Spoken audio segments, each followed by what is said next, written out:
여러분의 노후 준비는 완벽하게 되어 있나요? 제가 만난 대부분의 어르신들은 먹고 사는 게 너무 바빠서 노후 준비를 하지 못했다고들 말씀하십니다. 5060 세대의 은퇴가 쓰나미처럼 일어날 대한민국에서 완벽한 노후 준비를 한 사람은 찾아보기 힘든 것이 요즘 현실인데요. 다가오는 노후가 더 두려운 이유는 한국의 노인 빈곤율이 OECD 1위를 차지할 만큼 심각한 상황이고, 노인 빈곤은 앞으로 더 악화될 전망이라는 사실입니다. 그렇다면 여러분 생각에 노후 준비에 가장 필요한 1순위는 무엇이라고 생각하시나요? 네, 맞습니다. 바로 돈입니다. 나이가 들수록 내가 버는 돈보다 나가는 돈이 커지기 때문에 여러분이 해야 할 일은 내가 가지고 있는 돈을 지키는 것입니다. 내 돈을 지키기 위한 첫 번째가 자식들에게 내 노후를 맡기면 안 된다는 것입니다. 어떤 분이 저에게 말씀하시더라고요. 자식들이 노후 자금을 좀 투자해달라고 했대요. 투자해서 잘 되면 노후에 용돈도 드리고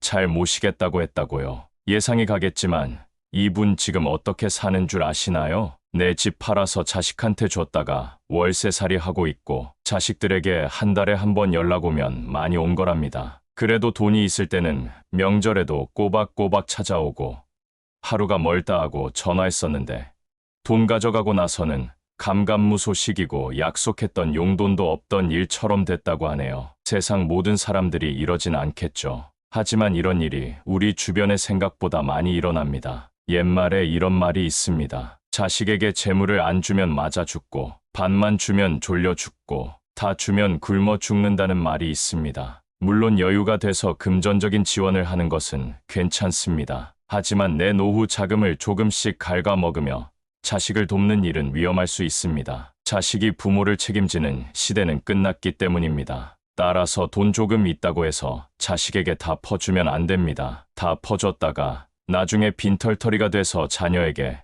도움을 요청해야 되거나 손을 벌려야 된다면 서로에게 부담이 될 것입니다. 장기적으로 본다면 내 노후를 내가 책임지는 것이 자식에게 짐을 지우지 않고 도와주는 일입니다. 돈을 지킬 마음을 가졌다면 다음으론 저축을 잘 해놔야 합니다. 노후 생활은 현실이기 때문에 최소한의 생활비는 있어야 살아갈 수 있는데요. 여러분이 생각하는 최소한의 생활비는 얼마인가요? 한국에서는 69.4세부터 노인이라고 보고 적정 생활비는 부부 기준으로 277만 원이라고 집계되었다고 합니다. 건강을 꾸준히 챙겼다면 200~300만 원으로도 생활이 가능합니다. 노후에 이 정도 금액이 확보되어 있는 분들은 위험이 있는 투자는 하지 않는 것이 좋습니다. 돈이야 많을수록 좋지만 노후에 투자 실패로 빚을 갚아야 해서 일하시는 분들을 보면 마음이 아픕니다. 최근에 특히 노인을 노리는 사기가 급증했다고 하니까요. 누군가가 접근해서 쉽게 돈을 벌게 해주겠다고 하면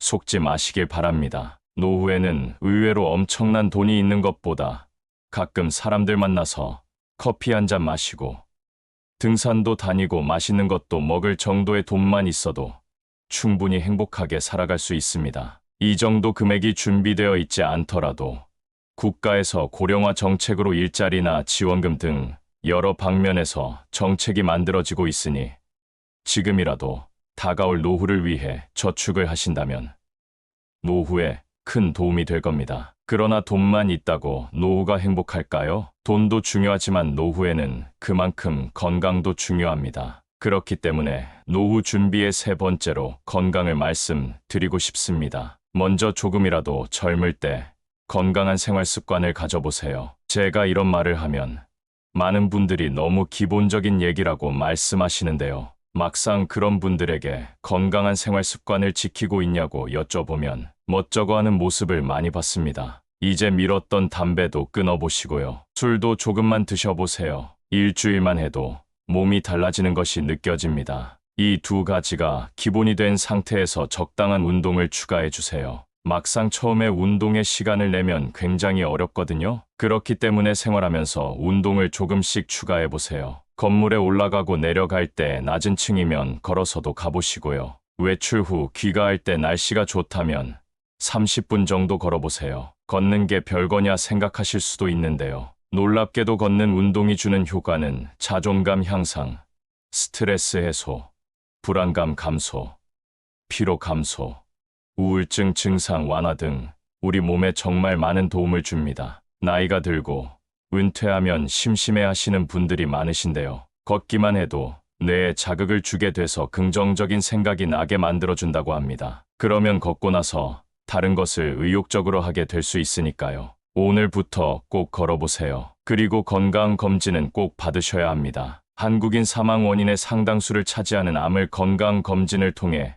조기에 발견하는 사례가 많다는 사실을 알고 계셨나요? 암뿐만 아니라 전 국민의 30%가 건강검진을 통해 질환을 조기 발견한다고 합니다. 건강 쪽에 쓰는 비용은 아깝다고 생각하시면 안 됩니다. 우리가 죽어서 돈 가져가려고 열심히 사는 게 아니지 않습니까? 1년에 한 번 또는 2년에 한 번 의사 선생님이 권장하는 대로 꼭 챙기는 것이 행복한 노후를 보내는 최고의 방법입니다. 꼭 필요한 노후 준비 그 네 번째는 취미 활동입니다. 은퇴를 하게 되면 우리에게 생각보다 많은 시간이 주어집니다. 많은 분들이 취미를 만들지 않고 일만 하다가 은퇴하면 할 일이 없어서 심심해하고 집에서 눈치 보는 일들이 많아지는데요. 미리 취미 생활을 만들어 놓으면 내일이 기다려지는 노후 생활이 펼쳐집니다. 수영이나 탁구, 등산, 악기 연주, 글쓰기 등 가볍게 시작할 수 있는 취미가 많고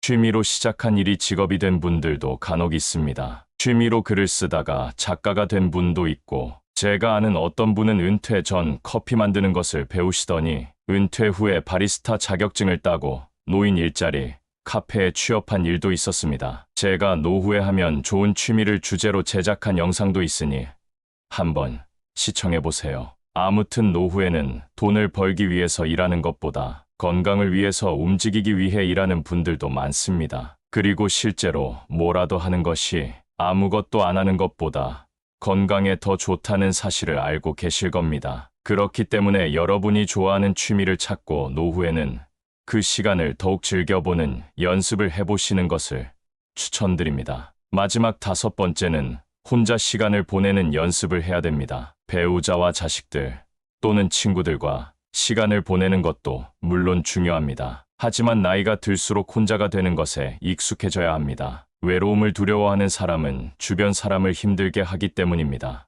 나에게 꼭 필요한 사람이 아닌데도 혼자가 싫어서 만나게 되고 그 사람에게 맞추다 보면 결국 힘들어지는 것은 나 자신입니다. 좀 전에 취미 활동이 중요하다고 말씀드렸죠. 취미 활동을 하게 되면 내가 원하지 않더라도 자연스럽게 같은 관심사를 가진 사람끼리 모이게 됩니다. 그러면 억지로 사람을 만날 이유도 없고 무슨 말을 할까 고민할 필요도 없게 됩니다. 인간 관계에 쓰는 피로를 확 낮출 수 있게 되는 것입니다. 그러니 혼자가 되는 것을 두려워하거나 슬퍼하지 마시고 오히려 즐거워하세요. 요즘에는 혼자서 할 수 있는 일들이 정말 많습니다. 유튜브를 통해 내가 원하는 것을 볼 수 있고 체육시설이나 산책 등 마음 먹고 집 밖으로 나가기만 해도 많은 일들과 건강한 정신을 가진 사람들이 여러분을 기다리고 있습니다. 나이가 들었다고 모든 것을 경험했다고 생각하신다면 그건 착각입니다. 더 나이가 들어서 그때 뭐라도 해볼 걸 하고 후회하지 않는 여러분이 되었으면 좋겠습니다. 혹시 여러분은 인생을 살면서 아쉽거나 후회되는 점들이 있었나요? 많은 분들이 인생을 다시 살게 된다면 이렇게 살고 싶다고 말하는데요. 공감이 가는 부분이 있는지 한번 들어보시면 좋을 것 같습니다. 첫 번째, 자유롭게 살아보는 것. 나이가 들수록 지난 날들에 대한 후회가 남기 마련입니다. 그 중에서도 많은 사람들이 하는 후회는 바로 나는 더 자유롭게 살았어야 했다는 것입니다. 왜 이런 후회를 하는 것일까요? 그 이유는 살면서 많은 책임이나 의무에 얽매여 살아왔기 때문입니다. 예를 들면 우리는 가족이나 직장 그리고 사회적인 시선이라는 틀 안에서 살아가게 됩니다. 이렇게 살아가는 것이 당연하다고 생각해왔습니다. 하지만 나이가 들면서 현실의 벽을 느끼고 시간은 한정되어 있다는 사실을 깨닫게 됩니다. 그러므로 우리는 후회를 남기지 않기 위해 용기를 내야 할 필요가 있습니다. 이제부터라도 자유롭게 살기 위한 방법으로 남을 너무 의식하지 않고 사는 삶을 살아보는 것도 좋을 것 같네요. 두 번째, 억누르지 말고 살자. 어렸을 때부터 감정을 억누르는 방법을 배우고 참고 살아야 된다는 말들을 많이 들어왔습니다. 그러다 보니 내가 표현해야 할 때 표현하지 못하고 나중에 되돌아보면서 왜 그때 참고 넘어갔을까 후회하는 일들이 많습니다. 그리고 남과 충돌하는 것을 피하기 위해 그냥 참고 넘어가는 경우도 많습니다. 하지만 필요할 때는 표현해야 하는 법입니다. 여러분도 살면서 마음속에 맺힌 것들이 많을 텐데요. 누구에게도 말 못할 응어리진 것들을 댓글로라도 풀어내보세요. 마음이 조금은 편해질 것입니다. 세 번째, 타인에게 지나치게 간섭하지 말자. 많은 사람들이 남의 일에 참견하고 훈수를 두는 것을 좋아합니다. 과거의 경험을 가지고 현재를 살아가고 있는 사람들에게 조언을 하려는 것은 위험할 수 있습니다. 또한 시대가 급변함에 따라 남에게 관심을 갖는 것보다 나를 위해 현재를 사는 것이 더 유익하다고 생각하는 사람들이 많아지고 있습니다. 남에게 쓸 에너지가 아깝다고 느끼기 때문입니다. 그동안 주변 사람에게 너무 에너지를 뺏기며 살아온 것이 후회된다고 얘기합니다. 그렇기 때문에 가까운 사람이라도 지나치게 개입하는 것보다 나에게 더 집중하며 살아보는 것이 좋을 것 같습니다. 네 번째,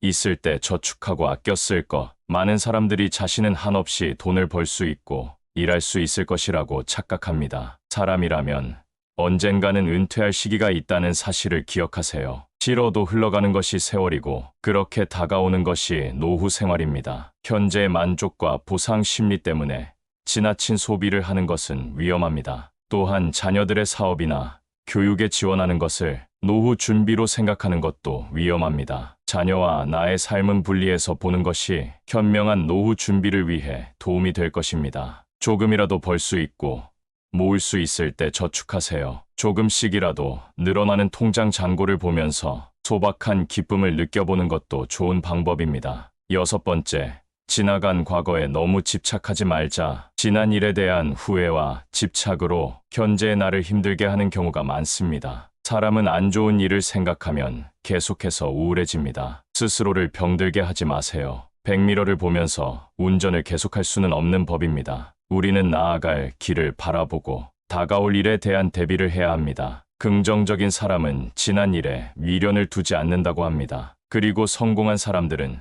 실수로부터 배우는 것이 있다고 얘기합니다. 사람은 누구나 실수를 하는 존재라는 것을 기억하세요. 조급하게 생각하지 말고 더 나은 미래를 준비해 보세요. 독일의 유명한 철학자는 행복한 노후를 보내기 위해서 혼자가 되는 것을 두려워하지 말라고 말했는데요. 우리는 항상 사회에서 사람들과 어울려야 한다는 생각을 합니다. 그래서 혼자 있는 것을 힘들어하는 사람이 참 많습니다. 그러나 건강한 노후를 보내기 위해서는 혼자 있는 시간을 소중히 여기고 스스로를 존중할 줄 아는 사람이 되어야 합니다. 다른 사람과 어울리는 것보다 내가 무엇을 원하는지, 내 마음은 어떤지를 아는 것이 더 중요합니다. 그리고 지금이 늦었다고 생각하지 말고 내가 무언가 배울 수 있는 기회가 있다면 그 기회를 놓치지 말고 배워보는 것도 좋습니다. 행복하고 건강한 노후를 위해 운동도 부지런히 하시면서 100살 넘게 행복하게 사셨으면 좋겠습니다. 노후 생활에도 기쁘고 재밌는 일들이 정말 많다고 합니다. 오늘 영상을 통해 건강하고 행복한 노후가 되시기를 기도하겠습니다.